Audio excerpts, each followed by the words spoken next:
Akarv Biocorp. Make the right move right now. Visit us at akarv.com. अच्छा, क्या हो अगर मैं कहूं कि डेयरी जानवरों में जो सबसे आम और खर्चीली बीमारी है, फैटी लिवर सिंड्रोम, उसकी जड़ असल में लिवर में है ही नहीं। जी हां, आज हम इस सिंड्रोम के बारे में कुछ ऐसा जानने वाले हैं जो इसे देखने का हमारा नजरिया हमेशा हमेशा के लिए बदल देगा। ये शब्द सीधे मुद्दे की जड़ पर चोट करते हैं। समस्या लिवर में है ही नहीं, बल्कि उन मैनेजमेंट के फैसलों में है, उन हालातों में है जो एक जानवर को इस हालत तक पहुंचा देते हैं। तो ये लड़ाई इलाज की नहीं, बल्कि असल में रोकथाम की है। ये स्लाइड रोकथाम और इलाज के बीच का कड़वा सच दिखाती है।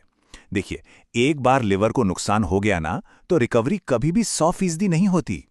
जानवर की जो मेटाबॉलिक कैपेसिटी है वो हमेशा के लिए कम हो जाती है, और प्रोडक्शन का जो नुकसान होता है, अरे उसकी भरपाई तो नामुमकिन है। इलाज करने का मतलब है कि हम हमेशा एक कदम पीछे ही रहेंगे। तो अगर हमें इस चेन रिएक्शन को रोकना है, तो इस पहेली को सुलझाना ही होगा। हमें ये पता लगाना होगा कि आखिर ये सब शुरू कहां से होता है, ताकि हम इसे जड़ से पकड़ सकें। तो सवाल यही उठता है कि अगर शुरुआत लिवर से नहीं होती, तो फिर इस कहानी का पहला डोमिनो आखिर गिरता कहां है? और इसका जवाब ही इस पूरी समस्या को देखने का हमारा तरीका बदल देगा। और ये है असली शुरुआती पॉइंट, नेगेटिव एनर्जी बैलेंस। तो ये आखिर है क्या भला? देखिए, सीधे शब्दों में कहें तो ये एक मेटाबॉलिक सिचुएशन है, जब जानवर काम ज्यादा कर रहा है, जैसे कि दूध बनाना, और उसके हिसाब से ऊर्जा उसे खाने से मिल नहीं रही। बस यहीं से सारी गड़बड़ शुरू होती है। तो ये होता कैसे है? देखिए, इस पूरी प्रोसेस को एक झरने की तरह सोचिए। सबसे पहले क्या होता है? दूध उत्पादन के लिए एनर्जी की मांग आसमान छूती है, पर जानवर उतना चारा खा ही नहीं पाता।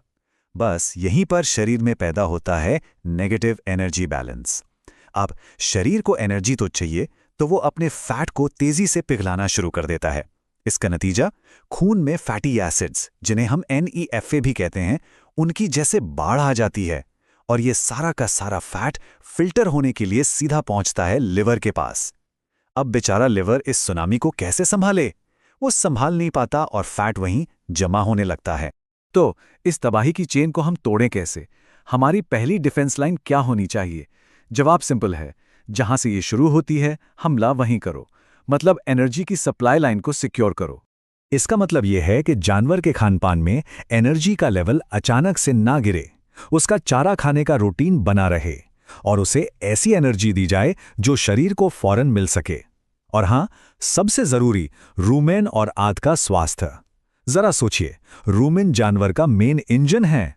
अगर इंजन ही ठीक से काम नहीं करेगा, तो एनर्जी बनेगी कैसे? तो हिसाब सीधा सा है।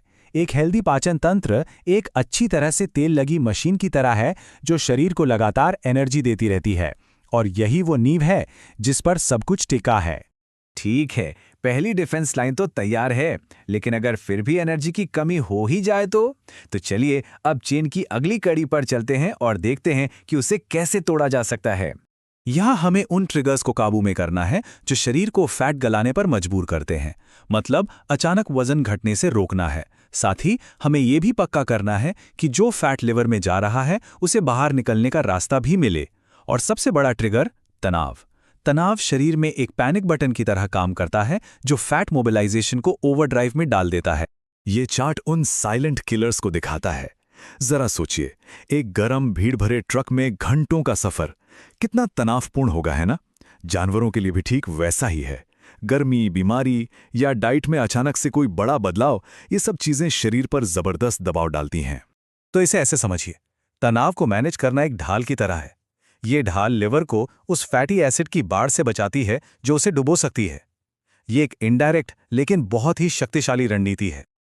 और अब बारी है हमारी आखिरी और सबसे मजबूत डिफेंस लाइन की, यानी लिवर को सीधे तौर पर मजबूत करना, उसे आने वाली लड़ाई के लिए पहले से ही तैयार करना। देखिए, फैटी लिवर कोई अचानक होने वाली घटना नहीं है। इसके आने का एक पैटर्न है, एक टाइमलाइन है। ब्याने के ठीक बाद जब जानवर का शरीर रिकवर कर रहा होता है और दूध उत्पादन शुरू होता है, वो सबसे नाजुक समय होता है। फिर दूध उत्पादन के पीक पर और गर्मी के मौसम में भी खतरा बढ़ जाता है। बस इन्हीं मौकों पर हमें प्रोएक्टिव होना है। और ये मदद कोई जादुई गोली नहीं है, ये एक मैराथन है, कोई 100 मीटर की दौड़ नहीं। इसका मतलब यह है कि लक्षण दिखने का इंतजार बिल्कुल नहीं करना है। हमें समस्या आने से बहुत पहले लिवर को सपोर्ट करना शुरू करना होगा, एक लगातार चलने वाले न्यूट्रिशन प्लान के हिस्से के तौर पर। क्योंकि आखिर में एक मजबूत लिवर एक शक्तिशाली इंजन की तरह है जो पूरे फार्म के परफॉर्मेंस को आगे बढ़ाता है। सेहत और प्रोडक्शन एक ही सिक्के के दो पहलू हैं। तो हमने 3 अलग-अलग डिफेंस लाइंस को देखा: एनर्जी, तनाव और डायरेक्ट लिवर सपोर्ट। लेकिन असली जादू तब होता है जब हम इन सभी को एक साथ लाकर एक सिस्टम की तरह देखते हैं। ये कोटेशन पूरी कहानी का सार है। रोकथाम कोई एक काम नहीं है, ये एक पूरा का पूरा सिस्टम है। ये एक सिम्फनी की तरह है। एनर्जी, तनाव प्रबंधन और पोषण, हर हिस्से को अपनी भूमिका सही ढंग से निभानी होती है, तभी एक बेहतरीन नतीजा मिलता है।